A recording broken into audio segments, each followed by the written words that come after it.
ये छात्रों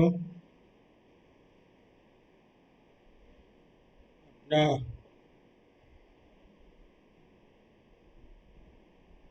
द्वितीय पत्र के खंड ख में दो काव्यों में जो निर्दिष्ट विषय है उसको हमने देखा। एक रघुवंश और एक किरातार्जुनी।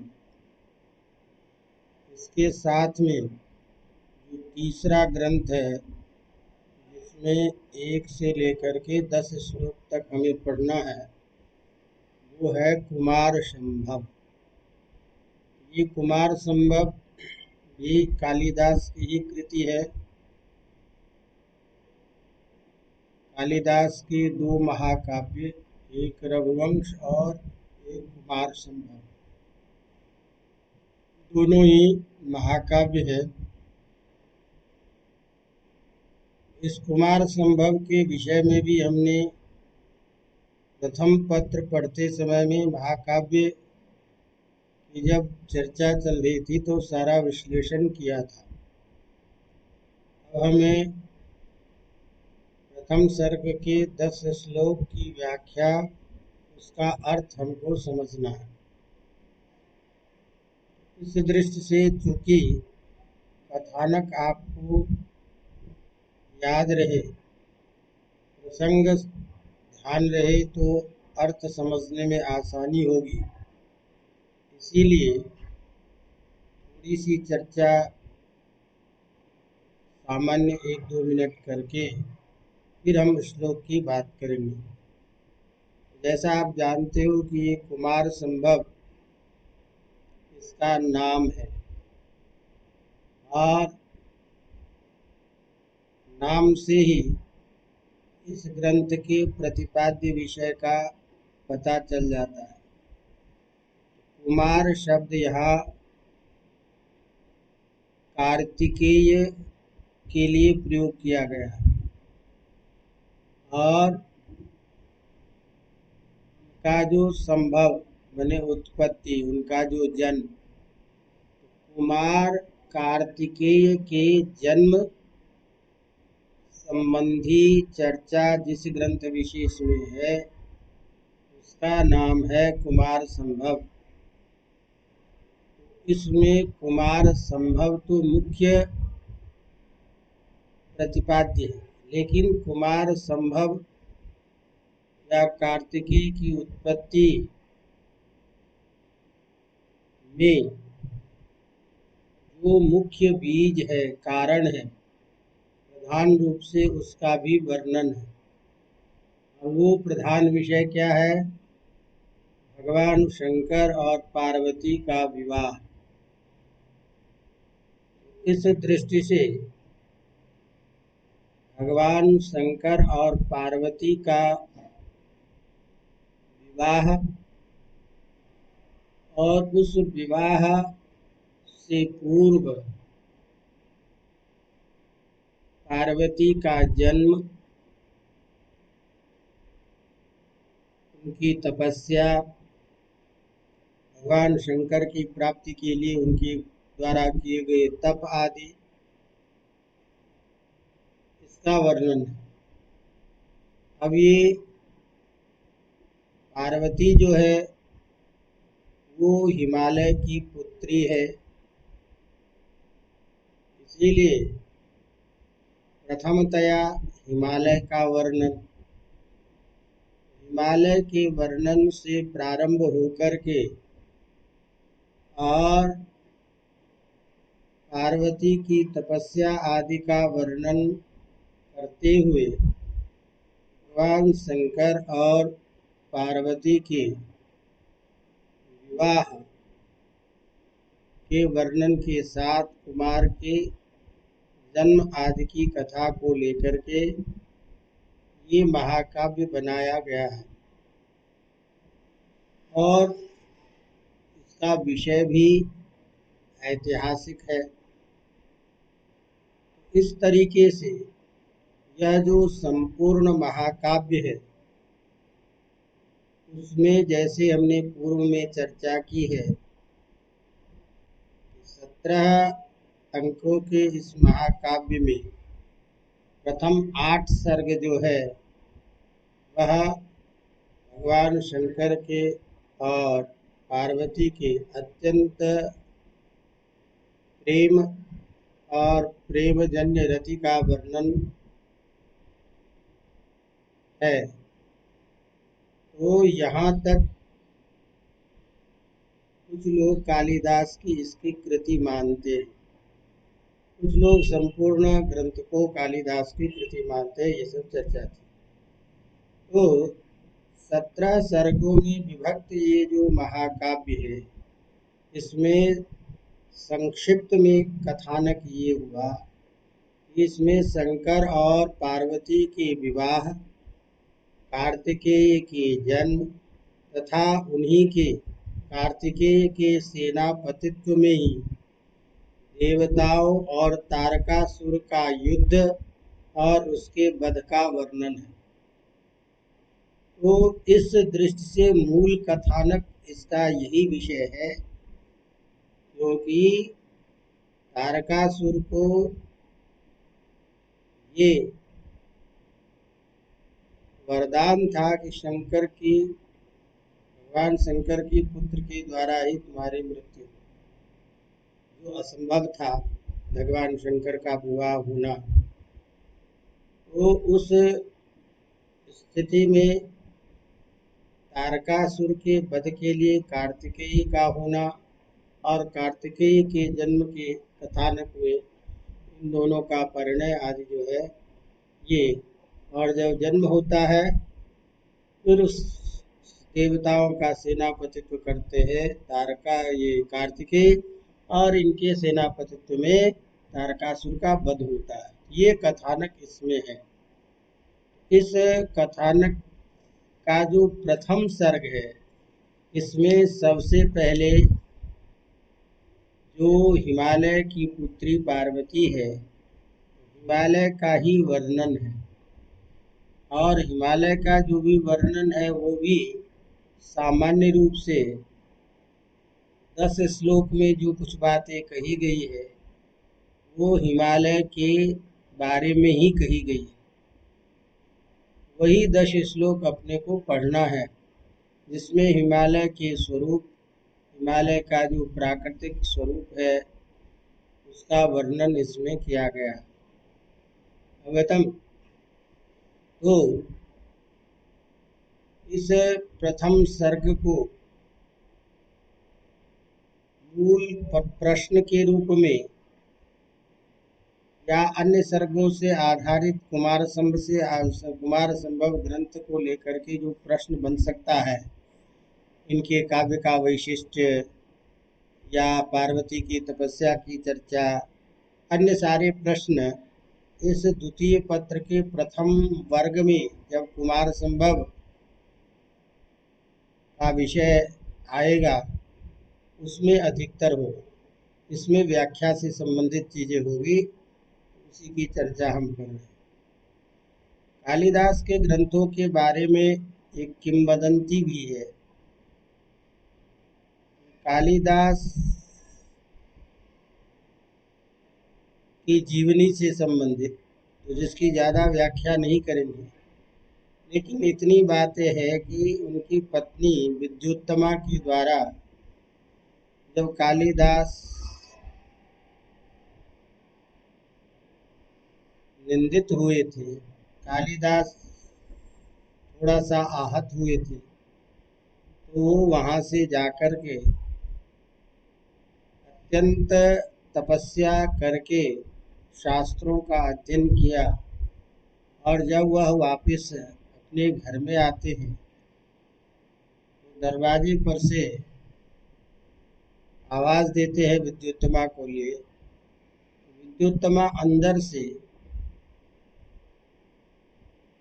एक वाक्य बोलती है, अस्ति कश्चिद वाग विशेषः, क्या कोई वाणी के जानकार विशिष्ट विद्वान आए हैं क्या, इत्यादि। तो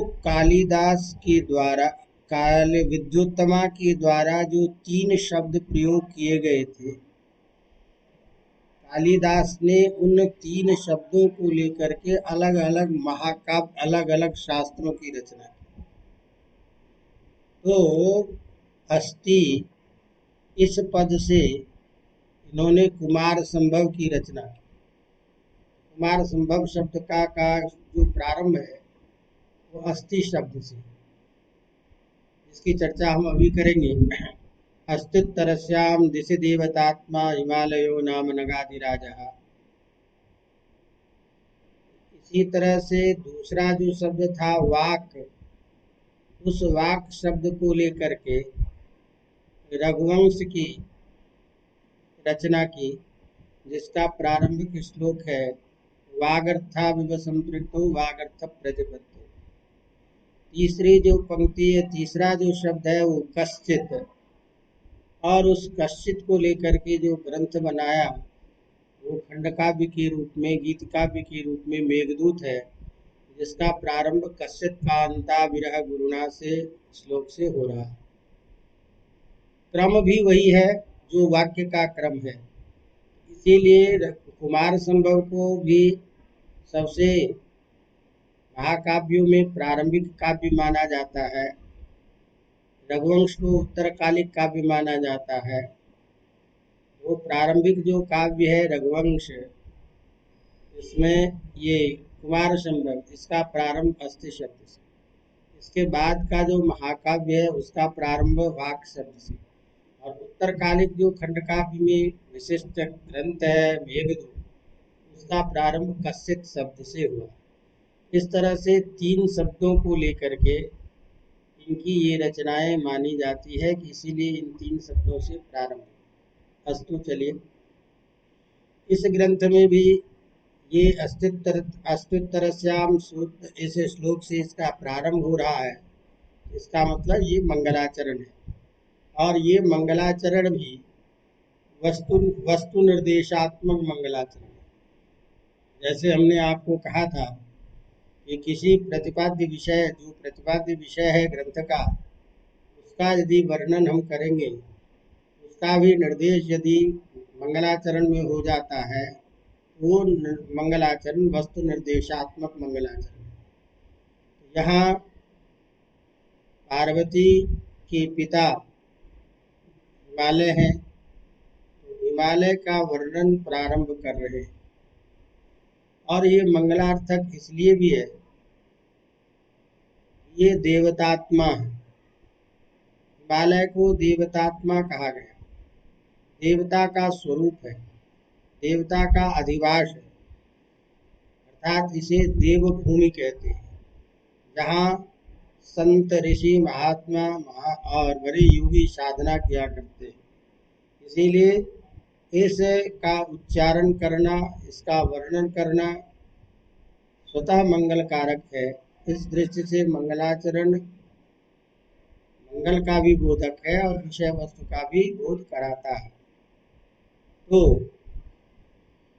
प्रथम श्लोक आपका मंगलाचरण के रूप में, यह अयम श्लोकः कुमार संभव महाकाव्यस्य प्रथम सर्गस्य प्रथमः श्लोकः अयम मंगलाचरणं श्लोक, मंगलाचरण विवेचकः श्लोकः।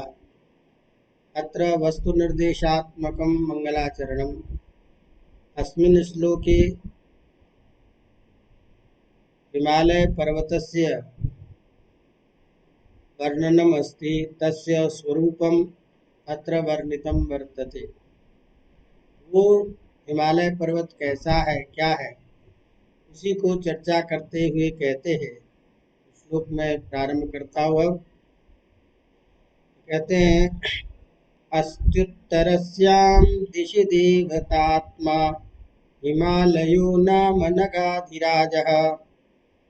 पूर्वापरौ तो यनिधि वगाह्य स्थितः पृथिव्या इव मानदण्डः। अस्त्युत्तरस्यां दिशि देवतात्मा हिमालयो नाम नगाधिराजः।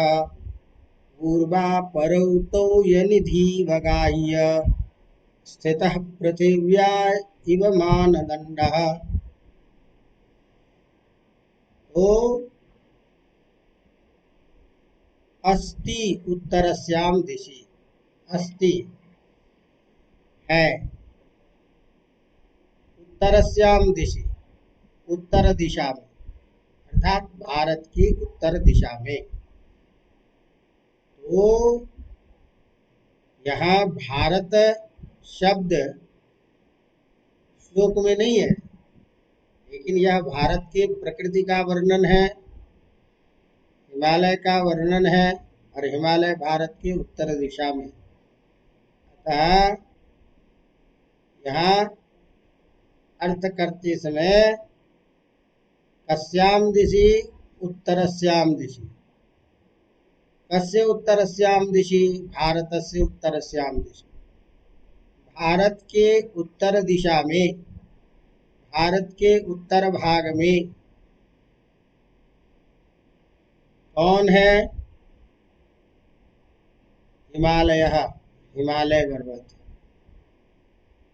ये हिमालय पर्वत क्या है? देवतात्मा, देवतात्मा ये भी प्रथमा का एक वचन,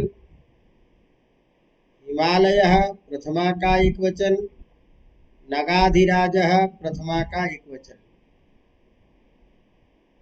हिमालय यहाँ विशेष्य है, हिमालय के बारे में बताया जा रहा है। जिसके बारे में बताया जाता है वो विशेष होता है, और उसके लिए जो चीज बताई जाती है वो विशेषण होता है। एक चीज ध्यान रखना, कभी भी श्लोक में, कभी श्लोक आप देखो और श्लोक का अन्वय करना आपको नहीं आता हो, तो एक चीज ध्यान रखना कि कभी भी सामान्य रूप से अन्वय करने के तरीके या अन्वय को कैसे कर सके इसके लिए बता रहा हूँ। एक तो ये देखना कि सबसे पहले कि उस श्लोक में कोई क्रियापद, क्रियावाचक शब्द है वो आपको ध्यान में आ रहा है।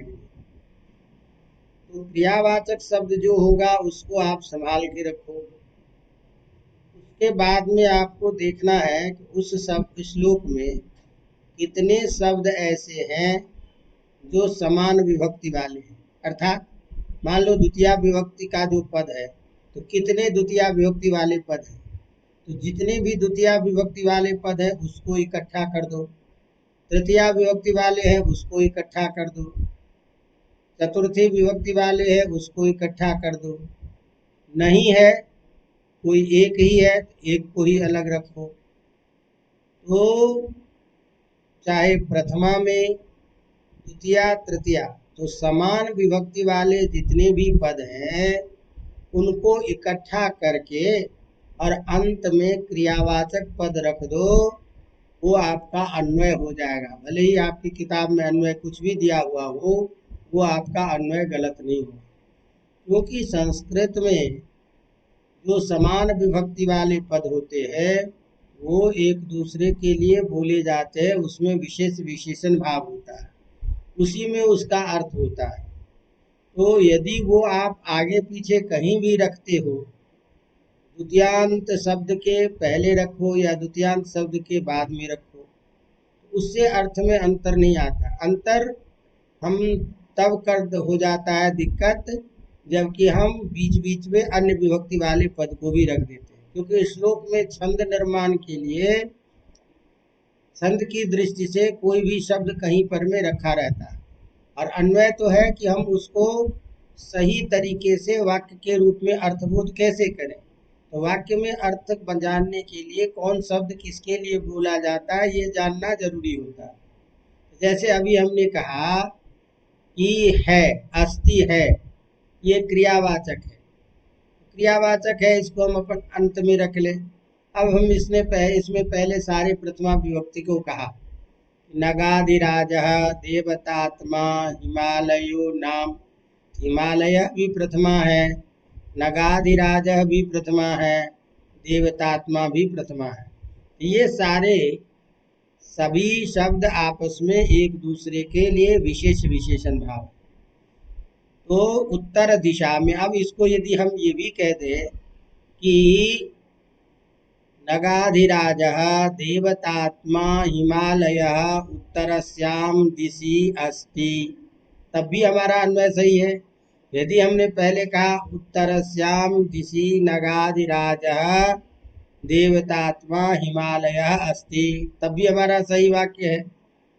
तो इस दृष्टि से कभी भी हम श्लोक का अन्वय करें तो यदि अन्वय आप उनको याद न भी है, याद करने की इतनी जरूरत भी नहीं है, तो आप उसको लेकर के अलग से क्रियापद को ढूंढिए, उसको अंत में रखिए और समान विभक्ति वाले जितने शब्द है उसको एक साथ रखते हुए आप लिख दीजिए, वो आपका अन्वय बन जाए। अवगतम? तो ये हिमालय भारत के उत्तर दिशा में क्या है? वो हिमालय है। हिम क्या है? हिमस्य आलय, हिमालय, हिम माने पर्वत, पर्वत का आलय है, पर्वत का स्वरूप है, पर्वत का घर जिसको कहते हैं घर है, पर्वत का समूह है, बर्फ का समूह है। और वो बर्फ का समूह है तो कैसा है?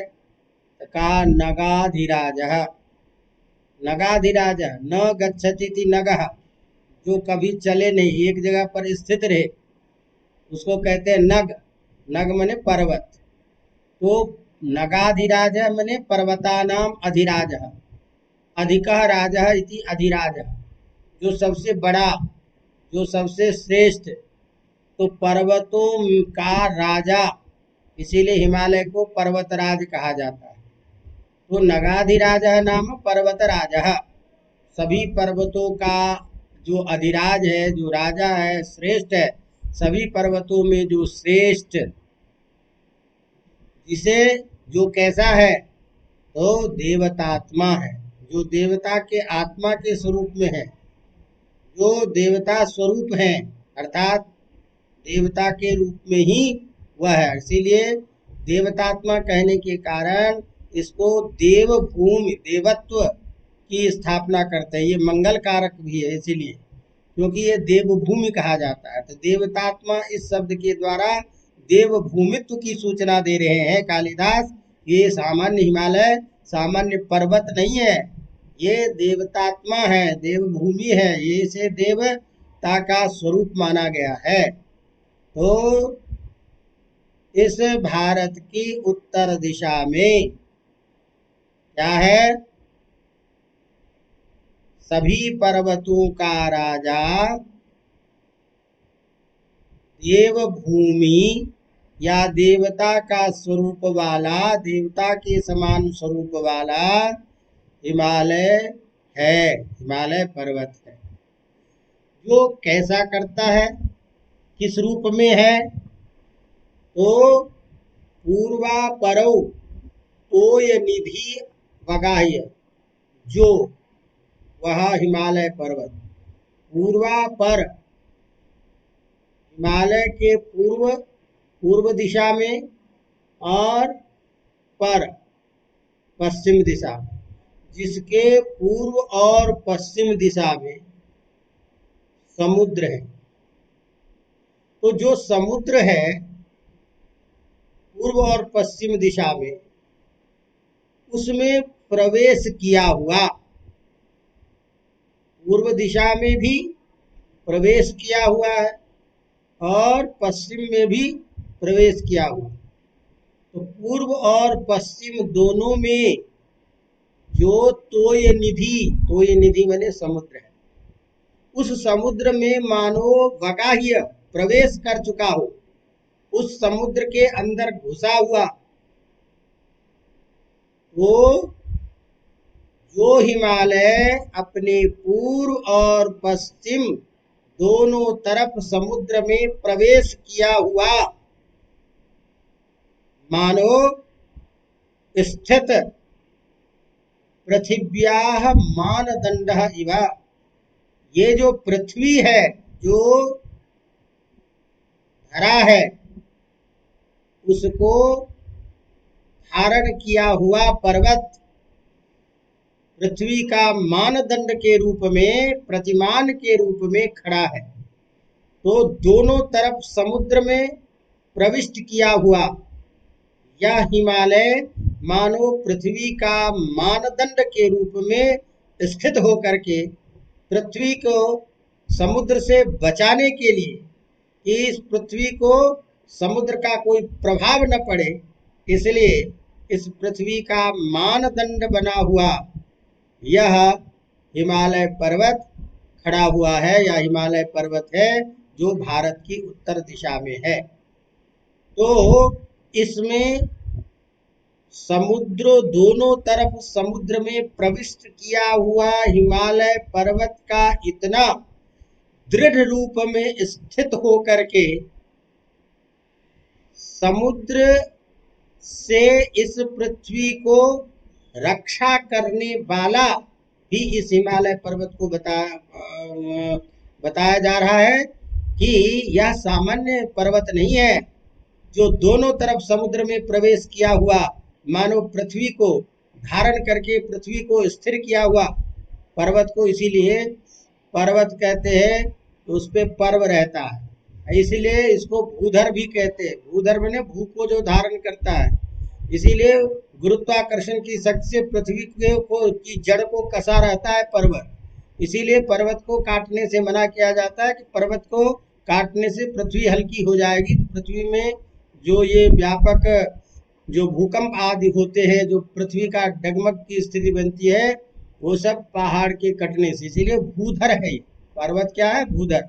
तो भू को जो धारण करने वाला यह जो हिमालय पर्वत, ये मानो इस पृथ्वी का मानदंड बना हुआ है। तो तात्पर्य क्या निकला कि भारतवर्ष के उत्तर दिशा में स्थित देवता के आत्मा स्वरूप देवभूमि रूप में प्रतिष्ठित जो पर्वतों का राजा हिमालय, जो पूर्व और पश्चिम दोनों तरफ समुद्र में प्रवेश किया हुआ दृढ़ रूप से स्थिर मानो पृथ्वी के मानदंड के रूप में खड़ा है, एवं भूतः अयम हिमालय वर्तते। इस तरह इस श्लोक में इस भूमि के मानदंड के रूप में हिमालय को बताया गया है, देवभूमि के रूप में बताया गया है, और इस सभी पर्वतों का राजा होने के कारण पर्वतराज श्रेष्ठ अधिपति के रूप में इसको कहा गया है। इसी बात को अन्वय की दृष्टि यदि देखें, उत्तरस्याम दिशि हिमालयो नाम नगाधिराजः पूर्वापरौ तोय निधि वगाह्य, वगाह्य मैंने प्रवेश करके, पृथिव्याः इस पृथ्वी के मानदंडः इव स्थितोस्ति, पृथ्वी के मानदंड के रूप में स्थित है। तो अब हम एक एक शब्द को यदि अपनी भाषा में संस्कृत में कहें तो सीधा सा मतलब हुआ कि अस्मिन् श्लोके हिमालय पर्वतस्य वर्णनं वर्तते, यो हिमालय पर्वतः भारतस्य उत्तरस्यां दिशि उत्तर दिशायां स्थितो वर्तते, यह पर्वतानां राजा वर्तते, देवभूमि वर्तते, देवता स्वरूपः वर्तते, एवं भूतः नगाधिराजः यस्य हिमालयस्य पूर्वभागे पश्चिमभागे समुद्रः, अतः पूर्वभागे पश्चिमभागे समुद्रः, समुद्रे प्रवेशं कृत्वा अयं हिमालयः पृथिव्याः अस्याः भूमेः मानदंड इव प्रतिमान इव स्थितो वर्तते। अर्थात भारत के मानदंड के रूप में, भारत के प्रहरी के रूप में, भारत भूमि को संरक्षक के रूप में इस हिमालय पर्वत को यहाँ बताया गया है। यह हिमालय पर्वत दोनों समुद्रों में प्रविष्ट किया हुआ, पूर्व और पश्चिम इन दोनों भागों के समुद्र में प्रविष्ट किया हुआ, मानो इस पृथ्वी के मानदंड के रूप में खड़ा। अवगतम। अब इसमें फिर दूसरे श्लोक में उसी हिमालय पर्वत का वर्णन कर रहे हैं कि यह हिमालय पर्वत कैसा है। तो कहते हैं यम सर्वशैलाः परिकल्प्य वत्सं मेरौ स्थिते दोग्धरिदोह दक्षे भास्वन्ति रत्नानि महौषधीश्च पृथुपदिष्टां दुहुदुर्धरित्रीं यं सर्वशैलाः परिकल्प्य वत्सं मेरौ स्थिते दोग्धरिदोह दक्षे भास्वन्ति रत्नानि महौषधीश्च पृथुपदिष्टां दुदुहुर्धरित्रीम्। अब इस हिमालय पर्वत के गौरवशाली और इसके जो विशेष इसका महात्म्य है, जो वैशिष्ट्य है, उसको बता रहे हैं कि यम जिस हिमालय पर्वत को, यम हिमालय पर्वत, तो सर्वशैला जितने भी पर्वत हैं, क्योंकि हमने पहले क्या कहा, ये पर्वतराज हैं, सभी पर्वतों के राजा हैं। तो सर्वशैलाः सर्वे च ते शैलाः इति सर्वशैलाः जितने भी सारे के सारे पर्वत हैं, वो सभी पर्वत इनको यम वत्सम परिकल्प्य, जिसको बछड़े के रूप में मान करके, जिस हिमालय पर्वत को बछड़े के रूप में माना। क्यों माना, क्या माना, इसकी चर्चा अभी करेंगे। अभी समझिए कि यह हिमालय पर्वत कैसा है, जिसको सभी पर्वतों ने बछड़े के रूप में इसकी परिकल्पना की। तो सर्वशैलाः यम वत्सम परिकल्प्य, और कैसे, तो कहते हैं दोह दक्षे दोग्धरी मेरौ स्थिते। ये दूसरी चीज विशेष, मेरु मने सुमेरु पर्वत, मेरु मने सुमेरु पर्वत। तो जो सभी पर्वतों ने इस हिमालय को तो बछड़े के रूप में किया, एक चीज ध्यान रखना। और दोगधरी, दोगधरी माने दूहने, दूहने की क्रिया में, दूहने की क्रिया में सुमेरु पर्वत को दूहने वाला बनाया। सुमेरु पर्वत को दूहने वाला और हिमालय पर्वत को बछड़े के रूप में बनाया।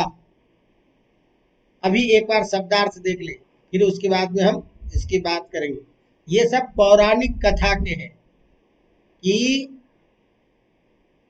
जो इस पृथ्वी का दोहन किया गया, तो पृथ्वी को दोहन किया गया, तब ये जा करके ये पृथ्वी इस रूप में बनी है। महाराज पृथु के द्वारा दोहन करने पर महाराज पृथु ने इस पृथ्वी का दोहन किया। दोहन किसका करते हैं, गाय का। तो गाय रूपी इस पृथ्वी को दोहन किया। क्यों किया दोहन, बछड़े को दूध पिलाने के लिए। तो बछड़ा के रूप में कौन है, ये हिमालय पर्वत है। और उसका जो दोहन किया, तो बछड़े को जो दे रहे, तो दोहन क्रिया में दक्ष किस चीज से दोहा, दोहन क्रिया में दक्ष के लिए कह रहे दूसरे चीज सुमेरु पर्वत। उसी चीज को कह रहे हैं कि ये वो पर्वत है जिन पर्वतों को सभी अन्य पर्वतों ने बछड़े के रूप में माना। और दोह दक्षे, दूहने की क्रिया में जो अत्यंत दक्ष, ऊपर की पंक्ति से, दूहने की क्रिया में जो अत्यंत दक्ष मेरौ, इस सुमेरु पर्वत को दूहने वाला बना करके, परिकल्प बना करके क्या किया, तो भास्वन्ति रत्नानि महौषधीश्च पृथुपदिष्टां धरतीं धरित्रीं दुदुः जो पृथ्वी रूपी जो गाय है, उस गाय से दोहन करने पर क्या निकला? तो कहते हैं भास्वंति रत्नानि महौषधींश्च, जिसके दोहन करने पर अनेक रत्न मिले और अनेक औषधियां प्राप्त हुई। तो महाराज पृथु ने इस संपूर्ण पृथ्वी को प्राप्त करके दोह कर पृथ्वी का दोहन करके जो महान रत्न और महान औषधियां प्राप्त की, उन औषधि और मणियों से युक्त यह पर्वत है, हिमालय पर्वत है।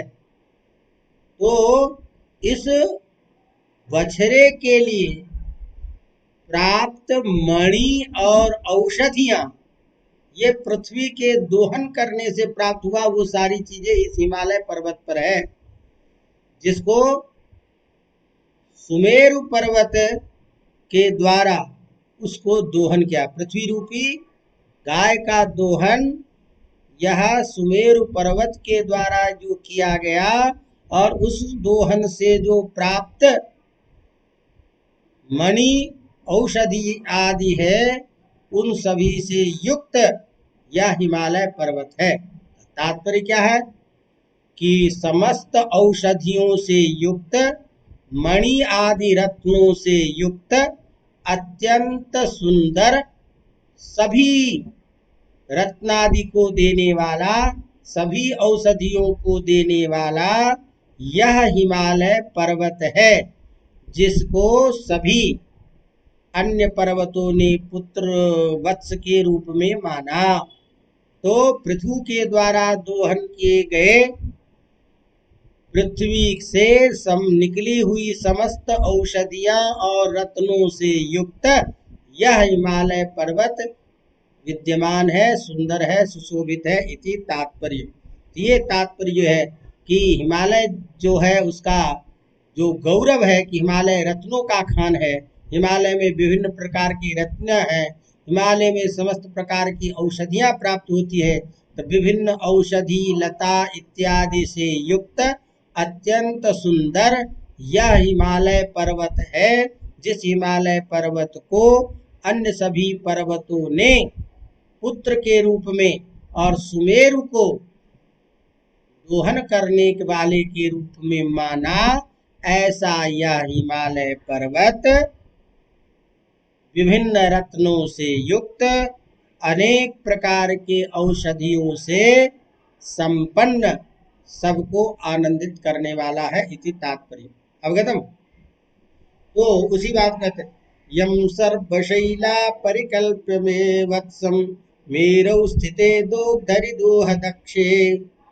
तो मेरौ स्थिते, मेरु पर्वत पर, मेरु पर्वत के रहने पर कैसे? तो दोग्धरि, दोहन क्रिया में, दोह दक्षे, जो दोहन कार्य में दक्ष है, ऐसे इतना। तो पृथुपदिष्टाम, पृथुना, पृथ्वी को जो पृथु ने दोहन किया, इसीलिए इस पृथ्वी को गोरूप धरा कहते हैं।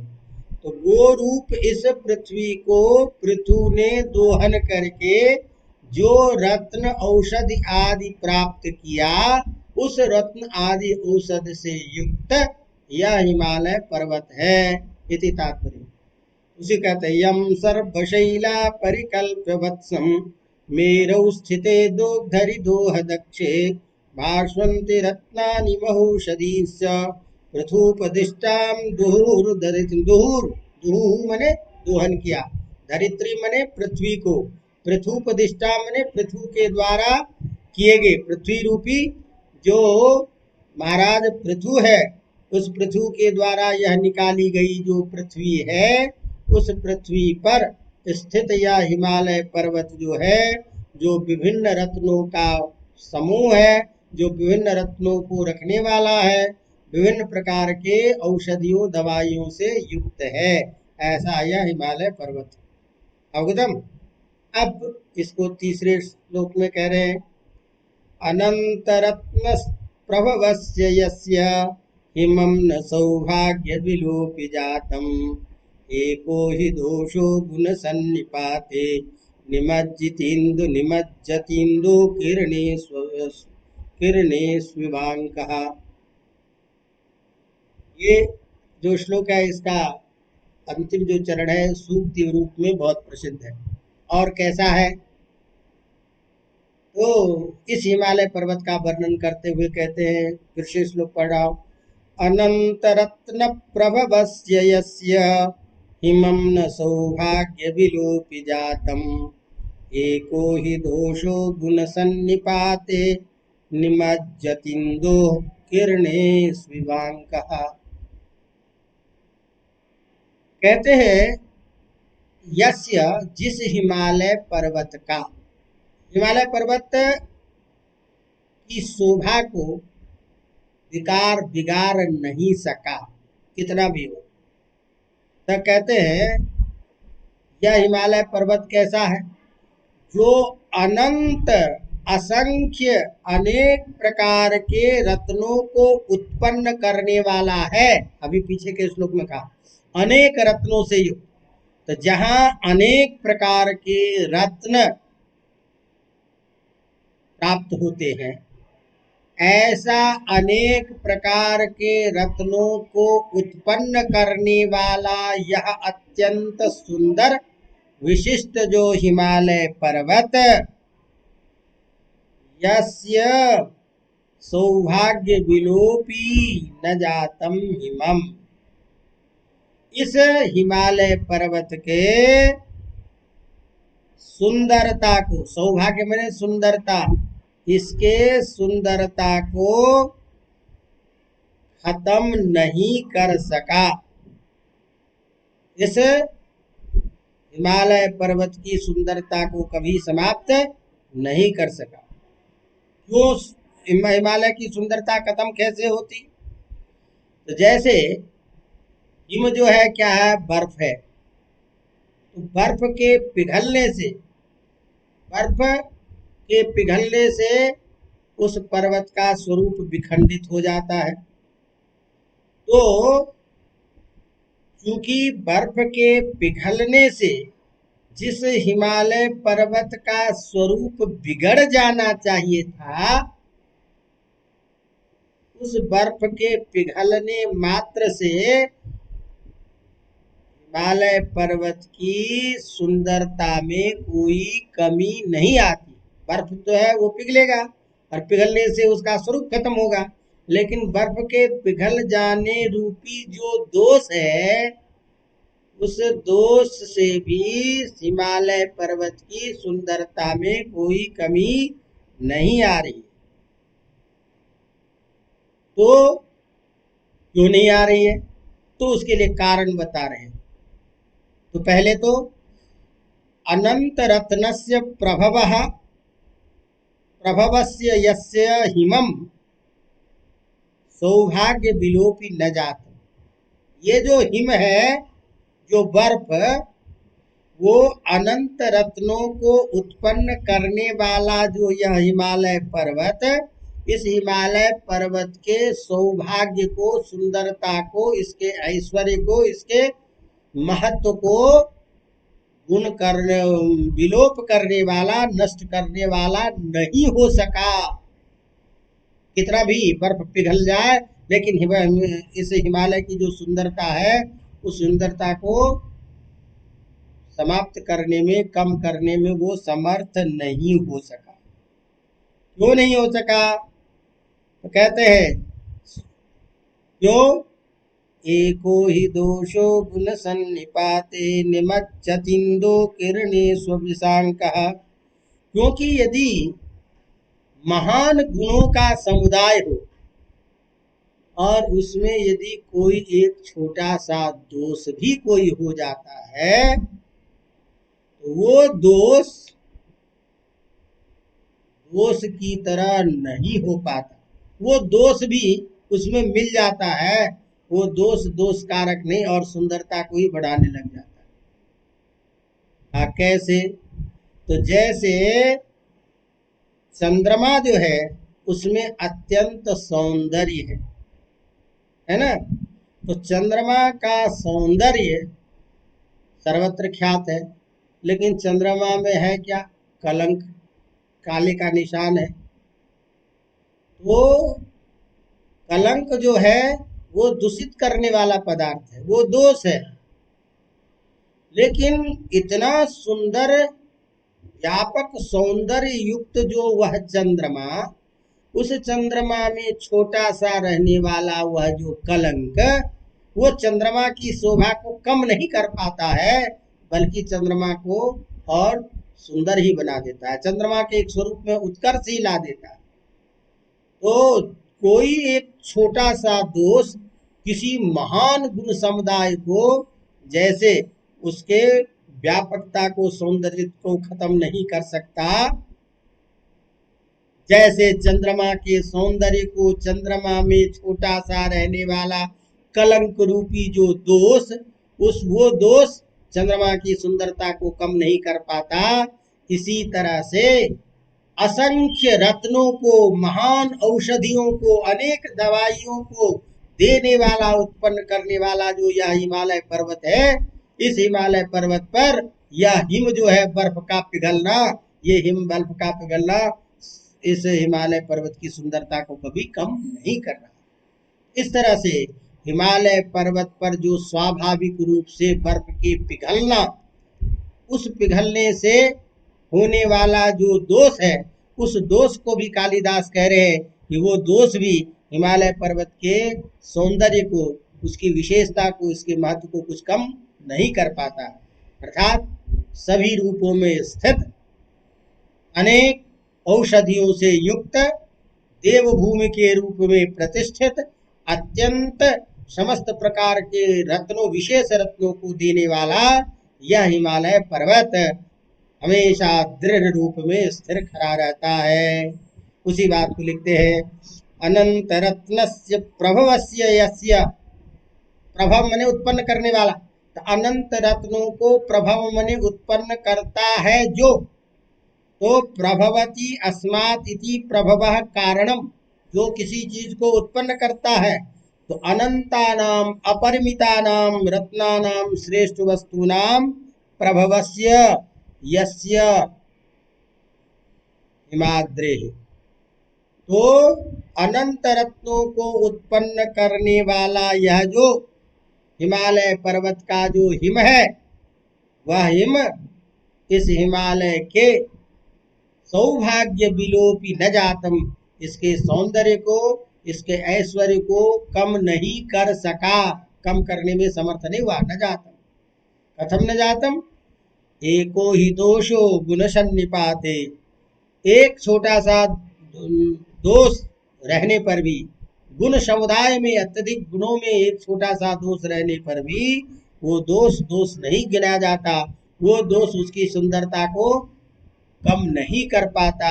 जैसे चंद्रमा की सुंदरता में उसका कलंक जो है चंद्रमा का, उसके सौंदर्य को कम नहीं कर पाता। इसी तरह अब ये 3 श्लोक पूरा हुआ। अब इसी के साथ में अभी हिमालय का वर्णन ही चल रहा है, तो हिमालय वर्णन और कैसा है, तो कहते हैं, आमेखलम संचरताम घनानाम छायामधस्सानुगताम निषेव्य उद्वेजिता वृष्टिभिराश्रयन्ते शृंगान यस्ता तपवन्ति सिद्धा।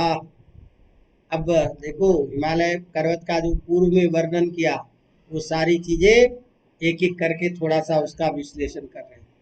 तो हिमालय के वर्णन में पहले क्या कहा, ये तपोभूमि है, ये देवभूमि है, देवतात्मा है। तो यहाँ सारे सिद्ध ऋषि मुनि योगी हमेशा तपस्या में, गुफा, हिमालय की कंदराओं में, गुफाओं में तपस्या कर रहे होते हैं। सारे ऋषि तपस्या कर रहे हैं वहां। तो उस हिमालय पर्वत पर तपस्या करते हुए ऋषि क्या कर रहे हैं, उसका वर्णन अब करने जा रहे हैं। तो पहले तो इससे पहले उस हिमालय की सुंदरता को बर्फ का पिघलना कभी उसकी सुंदरता को कम नहीं कर पा रहा है। इस दृष्टि में समस्त रत्नों को उत्पन्न करने वाला, उसी सौंदर्य के रूप में वह समस्त औषधि को देने वाला वह हिमालय पर्वत स्थिर है, ये बता रहा। अब उस देवभूमि देवतात्मा के जो रूप में हिमालय पर्वत को कहा गया, उसके रूप में वर्णन कर रहे हैं। आमेखलम संचरताम घनानाम छाया मधस्सानुगताम निषेव्य उद्वेदिता वृष्टिभिराश्रयन्ते शृंगान यस्ता तपवन्ति सिद्धाः।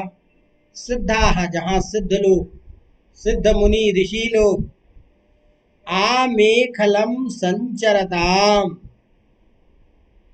जिस हिमालय पर्वत की चोटी पर, हिमालय पर्वत के ऊपरी हिस्सों में, उस पर्वत की चोटी पर सिद्ध लोग, ऋषि महात्मा लोग कैसे, आमेखलम, मेखला को धारण करते हुए, मेखला से युक्त, मेखला कहते हैं कटिबंध को, जो कमर में पहना हुआ है, उस मूंजी का बना हुआ था कमरबंद।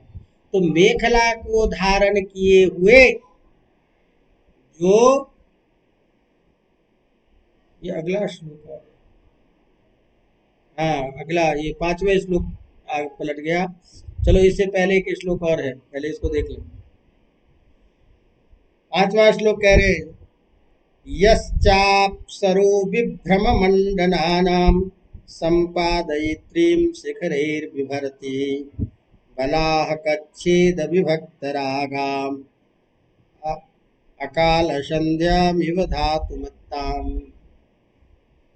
तृतीय श्लोक के बाद, तृतीय श्लोक था अनंत रत्न प्रभवस्य, इसके बाद में चौथा जो श्लोक है वो है यश्चाप्सरो विभ्रम मंडनानां संपादयित्रीं शिखरैर्बिभर्ति बलाः कच्छेद विभक्त रागाम अकाल संध्यामिव धातुमत्ताम। अब हिमालय पर्वत क्या है, अब वो देवताओं के रूप में, सिद्ध चारणों के रूप में जो वर्णन चल रहा है वो अगले श्लोक में आएगा। उससे पहले यहाँ कुछ और वर्णन कर रहे हैं हिमालय पर्वत के सौंदर्य के रूप में कि यह हिमालय पर्वत कैसा है, क्या स्थिति चल रही है। तो हिमालय पर्वत की कंदराओं में, गुफाओं में विभिन्न प्रकार के औषधि उसमें व्याप्त हैं, जिसमें विभिन्न प्रकार की लताएं हैं, राग रंग इत्यादि, चंदन इत्यादि, श्रक, सारी चीजें उपलब्ध हैं। तो वो जो देवभूमि है, देवतात्मा की भूमि है, तो वहाँ अप्सरा आदि भी रहते हैं। तो अप्सरा आदि के जो विलास के साधन, अप्सरा आदि के जो, अप्सराओं के विलास के जो साधन हैं, विभिन्न प्रकार के राग, औषधि, पुष्प, लता, उन साधनों को उत्पन्न करने वाले, और दूसरी बात, हिमालय पर्वत पर बादलों के आ जाने से, हिमालय पर्वत का पर बादलों का आना, उस कंदराओं में विभिन्न प्रकार के सुगंधित पदार्थों का होना, उनके उस विलास की सामग्री का उस मेघ के ऊपर में उसका, उसकी किरणों का पड़ना, ये सारी की सारी स्थिति ऐसी मालूम हो रही है कि जैसे मानो अकाल में ही संध्या का समय हो गया। संध्या का समय है नहीं, लेकिन संध्या का समय हो गया। अब इस श्लोक को थोड़ा सा समझने के लिए पहले समझ लीजिए कि संध्याकालीन समय कैसा होता है। तो जब सूरज डूबने लगता है तो सूर्य की किरणें अत्यंत लाल और नीचे की तरफ आती हुई किरणें दिखाई देती है। ये सूर्य के अस्त होने के समय की चीजें हैं। और वह जो सूर्य की अस्त के समय की जो चीजें हैं उसी को संध्या काल कहते हैं। तो संध्या काल में सूर्य की किरणों के कम पड़ जाने पर, लालिमा से युक्त होने पर जो सुंदर स्वरूप दिखाई देते हैं, वो स्थिति में मानो हिमालय पर्वत पर वैसे ही लग रहा है कि संध्या का समय हो गया है। अब उधर की लालिमा को देख लीजिए। यहाँ हम हिमालय पर्वत पर संध्या का समय मालूम हो रहा है हमको। तो ये कैसे मालूम हो रहा है, इसमें हेतु बता रहे हैं कि यह जो अप्सराओं के विलास के जो साधन हैं, जो सिंदूर, विभिन्न प्रकार के राग आदि, उन विभिन्न प्रकार के सिंदूरादि के जो प्रवाह है, जो लालिमा है, उन लालिमाओं के से लताओं के व्याप्त होने के कारण वो सारा स्वरूप लालमय दिखाई दे रहा है। और ऊपर से बादल है, तो बादलों का होना और अप्सराओं के उस विलास संबंधी सामग्रियों से वहाँ के कंदराओं में लालिमा दिखाई देना, तो उसकी किरणों से ये मानो ऐसा लग रहा है कि हिमालय पर्वत पर बिना संध्या काल का ही संध्या समय हो गया है। ये श्लोक का अर्थ समझाना चाहते हैं। तो चूंकि ये सब चीजें पौराणिक परंपरा के द्वारा, विशेष अर्थ के द्वारा व्यक्त होता है, इसीलिए आपको समझ में नहीं आता। इसीलिए पहले हमने सारांश रूप में कहा कि वह जो हिमालय पर्वत की जो विभिन्न कंदराओं में अप्सराओं के भोग विलास की सामग्री आदि से जो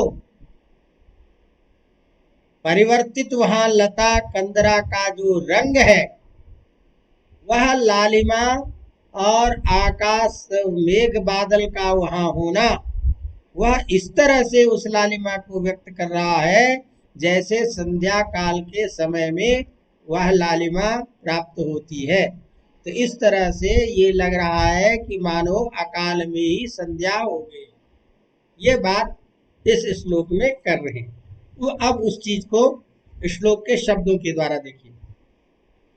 यश्चाप्सरो विभ्रम मंडनानां संपादयित्रीं शिखरैर्बिभर्ति।